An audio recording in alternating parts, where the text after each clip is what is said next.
Que la parole de Christ habite en vous dans toute sa richesse.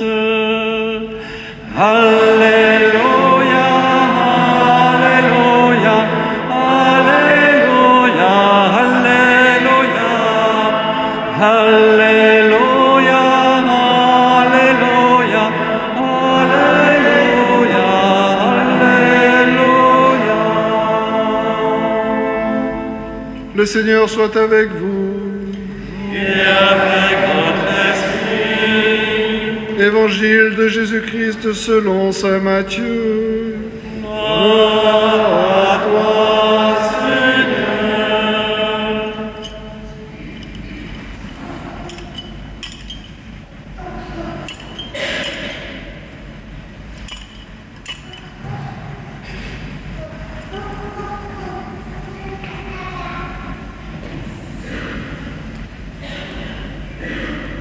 Après le départ des mages, voici que l'ange du Seigneur apparaît en songe à Joseph et lui dit : « Lève-toi, prends l'enfant et sa mère et fuis en Égypte. Reste là-bas jusqu'à ce que je t'avertisse, car Hérode va rechercher l'enfant pour le faire périr. » Joseph se leva. Dans la nuit, il prit l'enfant et sa mère et se retira en Égypte, où il resta jusqu'à la mort d'Hérode, pour que soit accomplie la parole du Seigneur prononcée par le prophète : « D'Égypte, j'ai appelé mon fils. » Après la mort d'Hérode, voici que l'ange du Seigneur apparaît en songe à Joseph en Égypte et lui dit : « Lève-toi, prends l'enfant et sa mère et pars pour le pays d'Israël, car ils sont morts, ceux qui en voulaient à la vie de l'enfant. » Joseph se leva, prit l'enfant et sa mère, et il rentra dans le pays d'Israël. Mais apprenant qu'Archélaüs régnait sur la Judée à la place de son père Hérode, il eut peur de s'y rendre. Averti en songe, il se retira dans la région de Galilée et vint habiter dans une ville appelée Nazareth, pour que soit accomplie la parole dite par les prophètes : il sera appelé Nazaréen. Acclamons la parole de Dieu.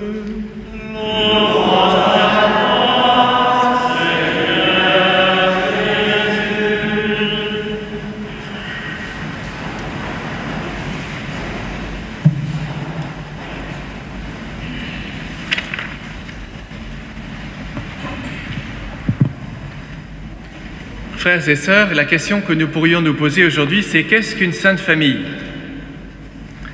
La réponse qui nous vient à l'esprit, c'est facile. C'est la famille de Nazareth, c'est Jésus, Marie, Joseph.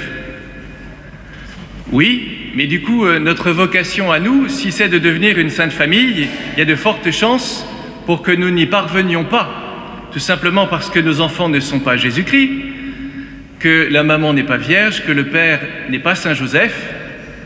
Donc nous ne sommes pas une sainte famille, nous ne répondons pas aux mêmes critères.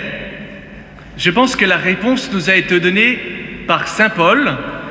Nous avons lu une partie de l'épître aux Colossiens, et puis le verset de l'Évangile nous disait que la parole du Christ habite en vous dans toute sa richesse. Peut-être que le critère pour être une sainte famille, c'est que la parole de Dieu habite en nous dans toute sa plénitude. Une sainte famille, une famille qui essaye de vivre ce qu'ont vécu Jésus, Marie et Joseph à Nazareth ou bien en Égypte, c'est une famille qui se laisse façonner, guider, conduire par la parole de Dieu. Et c'est vrai que quand on essaye de se souvenir, de faire mémoire de ce qui s'est déjà passé dans cette famille, on se rend compte que c'est la parole de Dieu qui l'a conduite. On se souvient de l'Annonciation. C'est un ange qui vient porter à Marie une parole de la part de Dieu. C'est ce que Sainte Élisabeth s'écrira. lorsqu'elle recevra la visite de sa cousine. Bienheureuse celle qui a cru à la parole qui lui a été dite de la part de Dieu. S'est laissée conduire, touchée par cette parole qui a pris chair en elle. Et puis Saint Joseph, pareil. Saint Joseph aussi a déjà reçu la visite d'un ange qui lui a dit, ne crains pas, Joseph, de prendre chez toi Marie, ton épouse, ce qui est engendré en elle vient de l'Esprit Saint. Et Saint Joseph a pris chez lui son épouse. Et ça continue. Joseph, dans cet évangile, reçoit pas moins de 3 visites d'un ange qui lui délivre une parole, un message important, non? Pour fuir et partir en Égypte, puis ensuite pour revenir, et puis ensuite pour ne pas s'installer à Bethléem, en Judée, mais bien à Nazareth, en Galilée. Et à chaque fois, Saint Joseph a pris non plus seulement Marie, son épouse, mais la mère et l'enfant, et les a conduits. Personne n'a eu l'idée de dire, mais enfin quand même, Hérode, enfin quel danger pouvons-nous donc courir? Il est loin, Hérode. Ils sont partis de nuit, ça veut dire qu'ils n'ont pas hésité, ils sont partis tout de suite, avec hâte. Vous vous rappelez, quand l'ange a quitté Marie, elle se rendit en hâte chez sa cousine Élisabeth. Lorsque la parole de Dieu vient faire irruption dans une vie, alors elle met en mouvement, elle nous bouge dans tous les sens du terme, elle nous transforme. Et Saint Joseph est particulièrement docile à cette parole. Alors oui, une sainte famille, c'est une famille dans laquelle la parole de Dieu peut faire son travail. Elle se laisse façonner, elle se laisse transformer. Comment se fait-il alors que dans l'Écriture, que dans toute l'histoire sainte, aussi loin qu'on puisse remonter, il n'y a pas une famille pour racheter l'autre? Et ça commence très tôt. Adam et Ève, famille parfaite s'il en est, avec des enfants qui s'entretuent. Et puis lorsque Dieu veut montrer comment sa parole peut porter du fruit, comment il peut donner une fécondité, eh bien il choisit un homme qui a presque 100 ans, une femme stérile. Lorsqu'il veut libérer son peuple, il choisit un assassin, Moïse. Lorsqu'il veut nous montrer comment on peut chanter la gloire de Dieu, il prend un roi qui a un petit problème affectif, des centaines de femmes, sans compter les concubines, et qui n'hésitent pas à assassiner pour en prendre une nouvelle. Ou bien encore, Tobie et Sarah, vous savez, ceux, les premiers de la classe, ils prient avant de faire l'amour. Elle a été mariée 7 fois. Famille tout à fait normale. La famille, comment se fait-il qu'elle soit blessée, abîmée, comme nous la voyons encore aujourd'hui? La Sainte Famille, ce n'est pas une fête qui nous est donnée pour faire une analyse sociologique, psychologique, politique, en disant « Oh, mon pauvre monsieur, la famille va mal aujourd'hui. » Mais ça, votez autrement, faites comme vous voulez. Ce n'est pas un problème politique que nous devons examiner aujourd'hui. C'est un problème de conversion. Pourquoi nos familles sont blessées? Mais parce que la parole de Dieu n'habite pas en elles. Parce que le Christ n'est pas leur sauveur. Aujourd'hui, à Bethléem, vous est né un sauveur. Et à Noël, nous avons été invités à l'accueillir comme tel, accueillir Jésus comme ton Seigneur, ton Sauveur, celui qui vient te libérer, celui sans lequel tu es perdu. Eh bien aujourd'hui, l'Église nous dit, oui, ça c'est vrai pour toi, mais c'est vrai aussi pour ta famille. Dieu est aussi le Sauveur de la famille. Toute réalité humaine a été marquée par le péché. Toute réalité humaine, y compris donc la famille, l'amour conjugal, a besoin d'être sauvée. Le Sauveur de la famille, c'est celui qui nous est présenté aujourd'hui. Un verbe, une parole qui s'est faite chair, qui s'est incarnée et que nous devons accueillir comme telle. La famille blessée par le péché. Et la Sainte Famille, au contraire, si fragile, si insignifiante aux yeux des hommes, elle fait trembler pourtant le pouvoir politique. Hérode, qu'avait-il donc à craindre d'un jeune couple avec un petit enfant? Absolument rien, aucun danger. Il ne représente strictement rien. Et pourtant, il tremble sur son trône. Ça veut dire qu'une famille dans laquelle habite le Seigneur en plénitude, la parole de Dieu dans toute sa richesse, elle fait trembler les trônes, les rois, les politiques.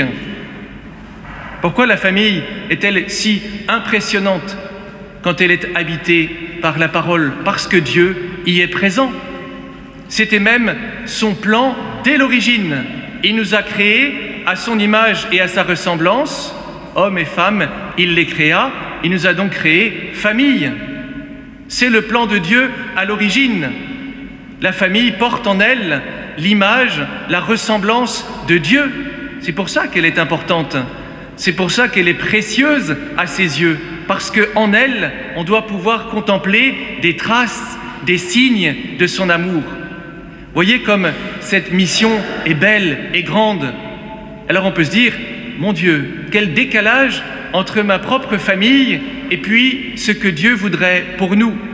Qui peut se dire ça? Mais rassurez-vous, chacun d'entre nous, y a-t-il une seule famille parmi nos familles qui soit une famille, entre guillemets, normale? Et ne regardez pas la famille d'à côté en vous disant « Mon Dieu, ce qu'ils ont de la chance !» Aucun problème. Mais vous en savez rien. Vous sondez ni les reins ni les cœurs. La famille qui est à côté de vous et dont vous pensez qu'elle est parfaite a besoin, elle aussi, d'être rachetée. Alors, qui pourra nous sauver? Qui pourra nous libérer? Jésus-Christ, à condition que nous l'accueillions comme tel. Et nos familles qui sont toutes blessées, abîmées, défigurées, cabossées, c'est le lieu où Dieu veut habiter. Et ne te lamente pas en te disant « Ma famille n'est pas parfaite, la mienne non plus, n'aie crainte ». Mais Dieu veut faire dans ton histoire une histoire sainte.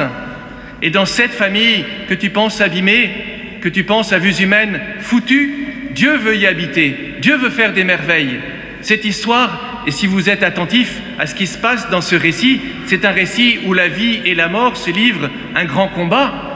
Ça ne vous fait pas penser à quelque chose? C'est ce qu'on chante à Pâques. La mort et la vie se sont affrontés dans un duel prodigieux. Et le chef de la vie, le prince de la vie, qui est mort, désormais, il règne vivant. Cet enfant qui est le prince de la vie qu'on veut mettre à mort, c'est lui qui fait triompher la vie dans nos familles. Et ta famille que tu penses abîmée, peut-être même morte en te disant « c'est fini, il n'y a plus rien à faire », alors tu ne crois pas en la résurrection. Tu ne crois pas que Dieu peut faire des miracles. C'est vrai que Noël, c'est souvent un moment difficile. Il y a ceux qui disent « ben moi, j'ai plus de famille, je suis tout seul ». Et puis il y a ceux qui disent « mon Dieu, je vais retrouver la famille, qu'est-ce qu'on va faire ?» On va s'entre-dévorer. On a la chance d'avoir une famille, mais quand on se rassemble, on s'engueule.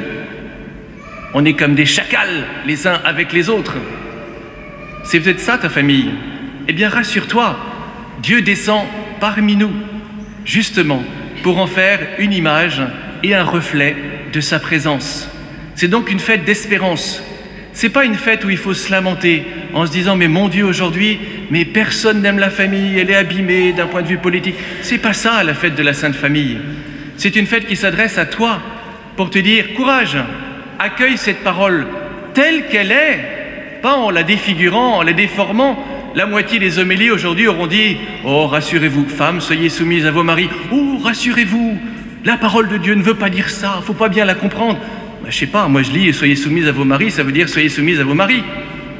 Mais les maris, ils en prennent autant pour leur grade. Et aussi, ils ont une parole qui leur est adressée, qui leur est personnalisée. Rassurez-vous, ils sont aussi gênés que les femmes pour accueillir cette parole.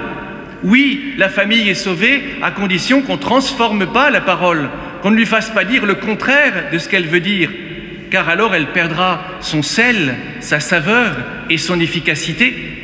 Alors oui, rendons grâce à Dieu pour nos familles, quelles qu'elles soient, parce que c'est là qu'il veut habiter. Il n'y a pas de famille foutue à ses yeux. Il n'y a pas d'histoire si abîmée qu'il ne puisse venir y faire sa demeure. Courage et bonne fête de la Sainte Famille.